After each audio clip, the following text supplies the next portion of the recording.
A day in my life as a vlogger. What's up mga dangas? Ngayong gabi ay matutulog na tayo at dito tayo matutulog sa ibabaw ng tubig. Oo mga dangas, nandito tayo sa ibabaw ng tubig. Dito tayo nagtayo ng bahay-bahay na pwede matulog dito. At napaka-presko ng lugar na tulugan. Shout out mga guys, nandito lang tayo sa ilalim ng ibabaw ng tubig na tutulog. Tutulog natin sa tubig na dito. Sa ibabaw ng tubig. Dito sa tubig ng tubig. So yan, pagkagising ko nga mga dangas, ang ganda ng umaga pag ganitong mukha ang makikita mo, no? Ano, pagkagising ko nga, ang ganda ng paligid. Makikita mo talaga na napakaswerte kong tao dahil dito ako natutulog sa labas ng mundo. Yan, nasa ilalim lang yung tubig, no? Tingnan mo, nasa ibabaw lang ako ng tubig. Napakaswerte ko talaga pag binaha ako. Paggising ko, andun na ako sa Biringan. Kasi ang lugar na ito ay malayo sa Biringan, pero papunta ang tubig sa Biringan. Ayan, nakikita nyo naman, di ba? Siyempre, may mga matamang ka mo. Anong gamit yung mata? Dito na ako natulog kasi dito gusto ko. Nasa yungod lang natin yung nasa yungod lang natin yung tubig. Oh. Nasa ilalim lang natin yung tubig. Tapos, ang ganda dito matulog. May gwardiya ka, marami na sa tulay. Oh. Maulan na aga ngayon. Mauran-uran yung aga ngayon, ha.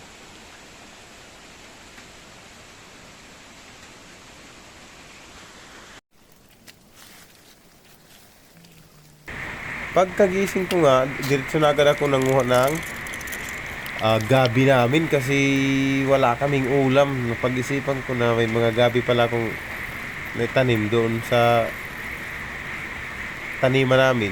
Nanguha agad ako tapos linuto ko na agad yan. Nang pinarutan ko muna, tinanggalan ng mga dahon. Yan lang ang naipon ko. Tapos nanguha ko ng lubi, naghanap ako ng lubi. Nandito ako napunta sa gilid, nakakita ko nag-scatter ako ng lubi. Binuntan ko na agad siya, tapos binuka ko siya. Pagkatapos kong bukain, kinagud-kagud ko na siya. Ayan, nagkagud-kagud na ako dyan. Tapos, nagkagud-kagud. Kahuman ko pagkigid ngayon, inukay-ukay ko yung lugaw namin na mais na may halo na lugaw na mais na may halo na butig. Ang sarap mga vlog. Lugaw na mais tapos may halo na butig, tapos umagang-umaga yan ang pagkain mo.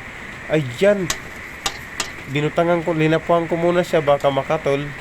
Linapuan ko muna tapos ilinagay ko na yung luya. Yan. Luya, asin, magic sarap, at sibuyas. Tapos kahuman ko siya butangan, lumakat-lakat ako sa ligid kasi marami naman kaming kalamansi. Marami kaming kalamansi dyan sa ligid. Nanguha ko dyan ng kalamansi. Yan, madami naman yan. Dami yan. Yan, marami. Madami pa yan doon sa igbaw. Madami pa yan. Dyan, oh. Tapos nanguha ko dyan, nakukurean nga lang yung kamot ko na isa kasi sobrang taas niya. Umiikid-ikid lang ako dyan kaya nakukurean talaga ako. Yan, nakakuha na tayo ng maglalaki. Maglalaki lang yung kinuha natin. Hindi natin kinuha yung magliliit. Tapos marami pa yung papunta doon, marami pa yan. Ayan, bumalik na nga ako dito sa bahay kasi puro lang tayo kasi alangman. Bago tayo makarating dito sa bahay, may madadaanan tayong balimbin. Malimbin yan sa amin, balimbing. Yan mababa, hamubo lang yan, kay abot lang yan kabataan, kaya kinukuha yan kahit ilaw pa pag hindi nababantayan. Tapos kumuha ko ng harang, marami namang harang dito sa aming loyo. Yung sili ba? Sili na maanghang. Yan. Tapos luto na yung gabi namin, pinugaan ko siya ng kalamansi. Ba, ang sarap naman ang tinilawang ko siya. pinuga-puga po yung mga kalamansi na yan. Tapos di ko talaga tinigilan hanggat may tubig pa. Ngayon, inukay-ukay ko siya gamit yung luwag na hindi na yung luwag na ginawa ng tatay namin. Inuyom na ako. Tapos yan, yung ano namin, yung harang, binutang-butangan ko na yan ang harang. Tapos inukay-ukay ko din yan. Barbaliktad ko yan kay para yung ano niya. Shout out ang mga babae dito Tapos nga dumating magbusag yung na mga nga nila. vlogger, yung inimbita ko si Ethan's TV Vlog, Pinanuduran lagi hapon Waray saglit. Ano U5 naging Vlog. resulta?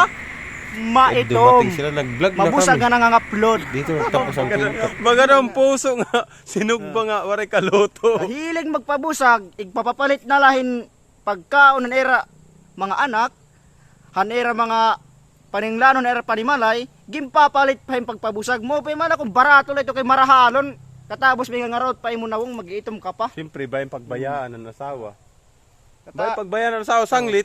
Hudod lagi hapon bisan maingat na. kahilig magpinahusay, ang nawong lang nagbubusag, parte nga di hadiliog. Maitom Baray, na nga itom mananap na. ito. Kasi ito ang pangilan ng mga kuwan. Mga mahilig magpinahusay. Kita ang liog. Oh, maitom. Tas ang liog maitom. Ang mabusag lang nawong. Aso talaga ito. Baga nakamaskara. Oh, bagan man nakamaskara la, hilig ko talaga magpinabusag. Ano din nga tuan, ang nawong sunog. Idol, ano masasabi mo ito, idol? Ano masisiring mo? Ang mga mahilig magpinan-applyan na wong. May ihan na nga nga nag-in-apply ano. Baga niya na baga makuha na baga pukot na nga. Binapuhan. Ayan. Pula-pula nga. Pula-pula na nga dapat baga. Namumurok-burok. Oh. Shout out sa itong mga kababayan na nga hiling magpabusag nga madali man nga ni magbusag, pero madali malat niya mag-itom. Nagbubusag gad, pero kay piki man liwat. Nga Plastic man. iton nga kabusag kon sugad. Diri ton maupay. Kung iyo na laging palit pagkaon, busog pa niyo mga anak. Kung gimpalit na itong gatas. Maupay man kung nagpapabusag, kung daraga.